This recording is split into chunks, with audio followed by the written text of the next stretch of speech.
Notre vision à l'Institut économique Molinari, on n'est pas les seuls, hein, puisque on a publié récemment un travail avec Croissance Plus, qui est représenté par Thibaut Bechtoil, c'est qu'il faut plus de capitalisation collective en France. Hein, c'est bien d'avoir un débat sur l'âge de la retraite, mais il ne faut pas s'arrêter à ça, il faut aller bien au-delà.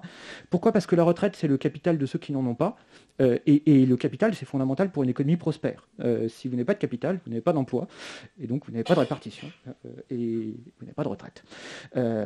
Donc moi, je vais vous donner 3 axes de réflexion. Un, qu'est-ce qu'on a vu ou qu'est-ce qu'on aurait dû voir depuis la fin du baby-boom, depuis la création de la CVP, parce que vous l'illustrez parfaitement.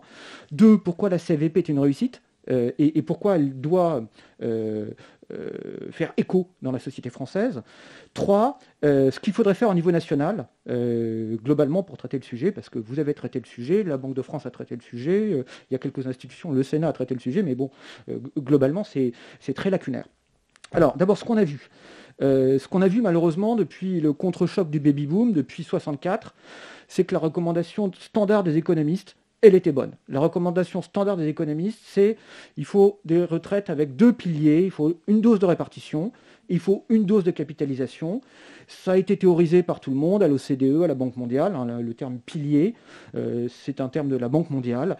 Ils disent, voilà, il faut un régime par répartition obligatoire, c'est fondamental. Il faut un régime de capitalisation collective obligatoire à côté, c'est fondamental. Et ça, c'est vrai pour 3 raisons.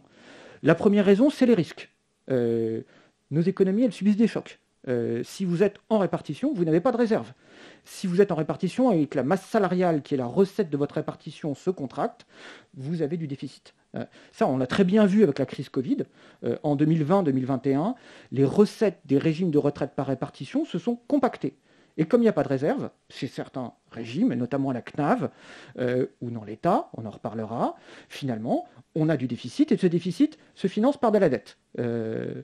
Alors dette, hein, on s'inquiète beaucoup des 120% de dette visible qu'on a en France, on est à peu près à 116 en ce moment.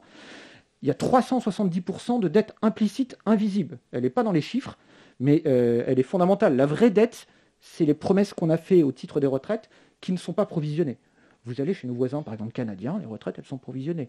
Vous allez en Angleterre, aux Pays-Bas, tout le monde en parle tout le temps, elles sont provisionnées. Pas chez nous.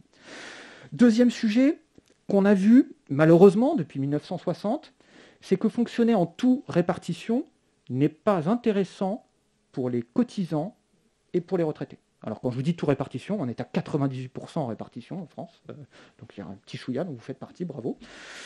Pourquoi c'est pas intéressant ? Parce que concrètement, il faut prélever sur les actifs pour distribuer aux retraités. Il n'y a pas d'autre création de richesse. Quand vous êtes en capitalisation, vous prélevez, vous placez, donc vous rajoutez historiquement la couche de coupons obligataires, c'est fini, mais il y a toujours plein de dividendes, et d'ailleurs ça fait gloser certains, et puis vous faites des plus-values. Donc le prélèvement obligatoire est l'amorce de la retraite. Le prélèvement obligatoire est bonifié.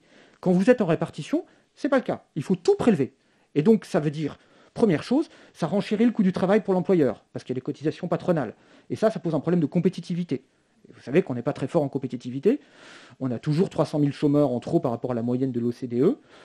Et si on se compare par rapport à nos voisins allemands, on a 1 300 000 chômeurs en trop, à population active égale. Bon. Deuxième sujet, quand vous financez tout en répartition, il faut prendre plus d'argent. Hein, parce que vous n'avez pas la couche de dividendes et vous n'avez pas la couche de plus-value. Il faut prendre entre 2 et 3 fois plus d'argent selon les économistes. Vous prenez les travaux de Davan et Pujol, ils vous disent la répartition est une taxe implicite parce qu'elle coûte 2 à 3 fois plus cher pour financer la même retraite. Et ça, concrètement, ça veut dire qu'il faut appeler plus de cotisations salariales et donc ça nuit au pouvoir d'achat. Donc il y a un vrai sujet qui est fondamental. Dans les années 60, on vivait avec un paradigme d'un point de vue économique. Je suis économiste, alors je vais vous citer un économiste, c'est Samuelson.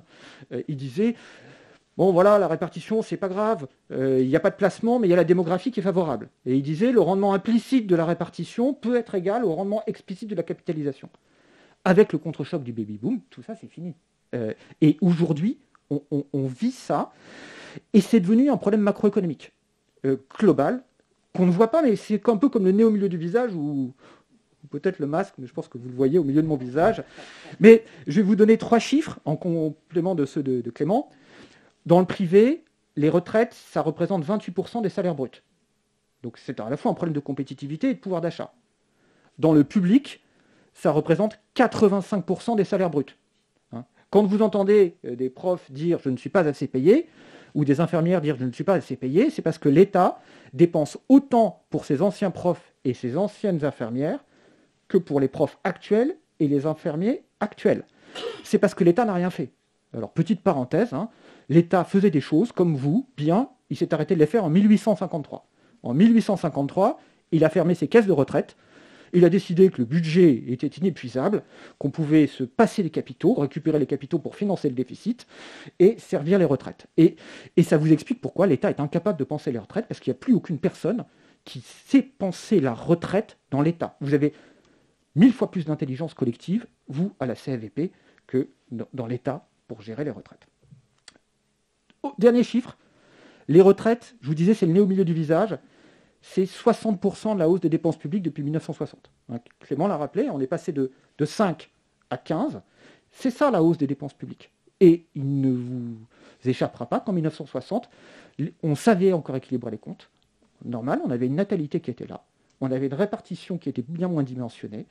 Et les comptes étaient à l'équilibre. Et depuis, la dette visible, les 116% du PIB, et explicite, invisible, les 370%, qu'on ne voit pas parce que notre comptabilité publique est une comptabilité de caisse, s'est emballé. Alors, pourquoi vous êtes une réussite ?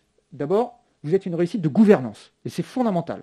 C'est-à-dire que vous êtes représentatif, vous êtes dans le temps long, vous êtes capable de prendre les bonnes décisions. Et vous avez pris 2 décisions qu'on aurait dû prendre. La première, c'est de fonctionner en répartition, mais avec des réserves. Parce qu'en France, il y a toute une série de régimes qui fonctionnent sans réserve. C'est une anomalie. Vous allez aux États-Unis, la répartition date de 1930, elle a été créée avec des réserves. Vous allez chez nos voisins suédois, il y a de la répartition, il y a 56 mois de réserve. Pourquoi ? Parce que la répartition, c'est fragile. Il n'y a qu'un actif, c'est les cotisants. Donc vous dépendez de votre démographie. Si votre démographie n'est pas là, vous allez avoir des problèmes structurels. Et vous dépendez de votre économie. Si votre économie est à la peine, vos cotisations vont rentrer moins fort. Donc vous avez besoin d'un édredon pour amortir ça. Et vous avez vu une deuxième chose, c'est que clairement, le ratio démographique a été structurellement faussé. Et vous l'avez vu notamment grâce au numerus clausus, parce que vous avez compris que vous ne contrôliez pas votre démographie. Aujourd'hui, vous êtes quasiment à 1 pour 1. L'État est à moins d'un actif pour un retraité. Les régimes spéciaux dont on parle beaucoup, c'est 0,5. Bon. Et donc vous, très tôt, vous vous êtes dit, mais la répartition n'ira pas, parce qu'on ne va pas ponctionner de façon incroyable les futurs pharmaciens pour servir les retraites. Donc vous vous êtes dit, on a besoin des 2 piliers, des 2 moteurs, de la répartition et de la capitalisation. Et concrètement, ça rapporte. Alors on aime les calculs à l'Institut économique Molinari, donc on avait fait un petit calcul en discutant avec les équipes de la CFVP, combien vous avez fait économiser aux pharmaciens sur les 10 dernières années. 1 milliard.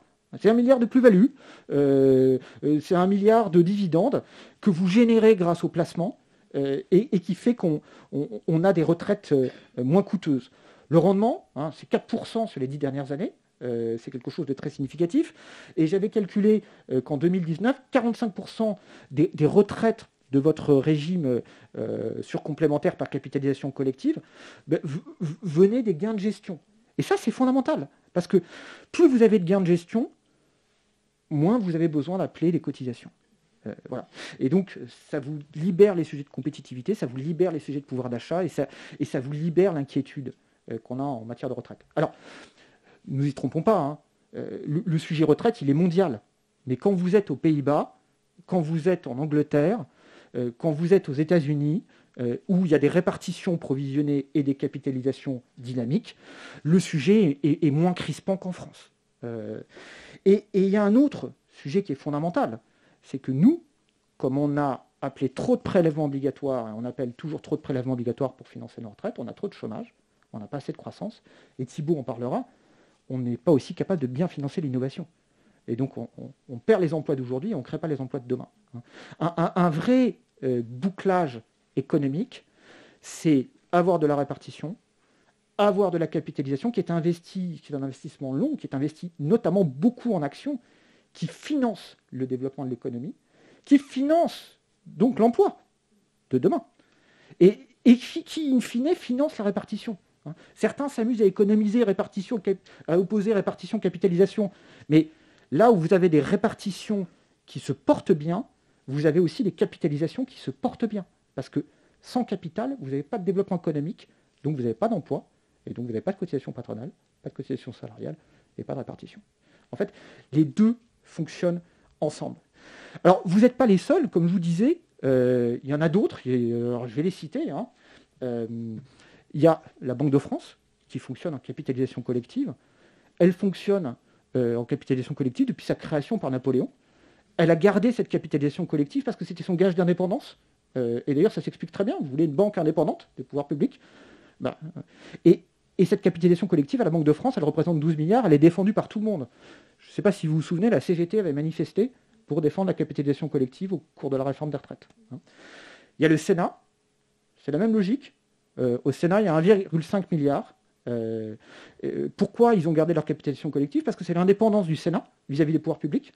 Et d'ailleurs, on peut opposer leur choix à celui de l'Assemblée nationale. L'Assemblée nationale a rendu ses capitaux à l'État, ce qui fait que les retraites de l'Assemblée nationale nous coûtent beaucoup plus cher pour des retraites moindres. Et puis il y a l'établissement de retraite additionnelle à la fonction publique, qui est une des grandes réussites, qui est le plus gros fonds de pension français, la plus grosse capitalisation collective, avec 38 milliards d'euros. Et cette capitalisation, elle est passionnante parce qu'elle est récente, elle est très performante, comme la vôtre, et elle est soutenue par tous les partenaires sociaux. Tous les représentants des personnels publics siègent au bord de l'ERAFP. Et je peux vous dire qu'ils ont une maturité qui est bien supérieure à ce qu'on entend souvent. Comme chez vous. Parce que quand on est là dans le temps long, on gère bien, on gère mieux. Alors je vois le temps qui tourne. Alors qu'est-ce qu'il faudrait faire? Qu'est-ce qu'il faut faire pour demain? D'abord, je vais me féliciter du fait qu'on ait arrêté cette réforme. Pourquoi? Parce que la réforme, elle centralisait sans résoudre les problèmes. Le sujet des retraites, c'est pas d'économiser les frais de fonctionnement des caisses. Quand on les regarde, ils sont minimes. Le sujet des retraites, c'est d'avoir plus de capitalisation collective. Et la réforme qui était proposée dans le quinquennat précédent proposait de supprimer les capitalisations collectives. Vous disparaissiez, la Banque de France disparaissait, le Sénat disparaissait, et au lieu d'avoir 98% en répartition, on organisait le 100%. Alors de temps en temps, quand on veut être gentil avec l'actuel président, on dit oui, il y a la capitalisation individuelle. C'est vrai, il y a des capitalisations individuelles, j'en ai fait pendant des années, j'adore les capitalisations individuelles, mais je peux vous dire qu'elles sont beaucoup plus difficiles à déployer et beaucoup plus coûteuses pour les épargnants, parce que c'était mon métier d'organiser ça. Quand vous faites une vente qui dure 3 heures, il faut prendre X centaines ou X milliers d'euros, donc il faut prendre plus de frais de gestion, ça pose un problème de performance. Quand vous êtes à l'ERAFP, le frais de gestion il est à 0,16 et la fiscalité elle n'est pas là, puisqu'il n'y en a pas, et donc toute la rentabilité elle est pour le futur retraité. Donc c'est fondamental. Deuxième chose, il ne faut pas s'arrêter à l'âge. Clairement, bien sûr, il faut augmenter le nombre de trimestres, reculer l'âge de la retraite, mais j'ai envie de dire, ça ne devrait même pas être un sujet pour l'Assemblée nationale et le Sénat. Ça devrait être à la main des caisses. À l'Agirc Arrco, ils savent très bien faire. Chez vous, vous savez très bien faire. On n'a pas besoin d'une grande loi pour faire ça. Donc on a besoin, au niveau pouvoir public, on a besoin de généraliser la capitalisation collective dans un pays qui a pris du retard. Donc ça, c'est clairement le sujet. Donc il faut foutre la paix aux professions libérales. Il faut vous laisser faire. Vous savez parfaitement faire. Il y en a d'autres qui savent un peu moins bien faire, mais c'est pas grave, ils vont apprendre. Dans le privé, pareil, il ne faut pas embêter l'Agirc Arrco, ils ont une répartition qui fonctionne correctement, il y a des points, il y a des réserves. Il faut les inciter à mettre en place une capitalisation collective en plus de leur répartition, parce qu'ils n'ont pas le deuxième pilier que vous avez. Alors le bon modèle qu'on pousse avec nos amis de Croissance Plus, et notamment Thibault, c'est de dire, il y a une pépite, il y a un établissement de retraite additionnelle à la fonction publique qui est une grande réussite française des 10 dernières années. Il est accepté parfaitement dans la fonction publique. Il faut créer la même chose pour tous les salariés du privé, pour rattraper le retard. Et concrètement, ça veut dire qu'il faut dupliquer exactement les règles, parce qu'elles sont inattaquables. Vous n'avez jamais entendu la CGT, ou moi j'ai jamais entendu la CGT, l'UNSA, la CFDT les critiquer. Vous n'avez pas entendu les employeurs publics les critiquer. Si elle fonctionne dans le public, il n'y a pas de raison de ne pas la dupliquer dans le privé. Et puis en plus, ça casse un peu cet esprit de lutte des classes avec ceux qui vous disent qu'il faut renier les avantages du public. Quand il y a des choses bonnes dans le public, il faut les généraliser. Et c'est ce qu'on appelle de nos voeux. on a récemment fait un rapport sur le sujet et toute une série de communications, et on dit faisons monter progressivement en France une capitalisation collective. Aujourd'hui, il y a 28% du salaire brut qui va en répartition. Notre idée, c'est de dégager les marges de manœuvre financières en baissant d'un point les cotisations patronales et d'un point les cotisations salariales pour que ces 2 points de salaire brut soient placés à long terme. Alors au début, ça fera des petits ruisseaux, mais après, ça fera des grandes rivières. Et on aura avancé sur ce sujet d'une façon non anxiogène. Parce que, je termine, c'est bon pour l'économie, c'est aussi bon très socialement. Vous avez Piketty qui passe son temps à dire c'est terrible parce que les capitalistes s'enrichissent plus vite que les salariés. Si vous lisez Piketty et si vous adhérez à ces projections de taux de croissance de la masse salariale et taux de croissance du rendement du capital, la conclusion c'est qu'il faut généraliser la capitalisation collective parce que c'est la seule façon d'éviter qu'un fossé se crée entre ceux qui n'ont pas accès à la capitalisation collective et à de bonnes retraites et ceux qui y ont accès. Voilà, je m'arrête là.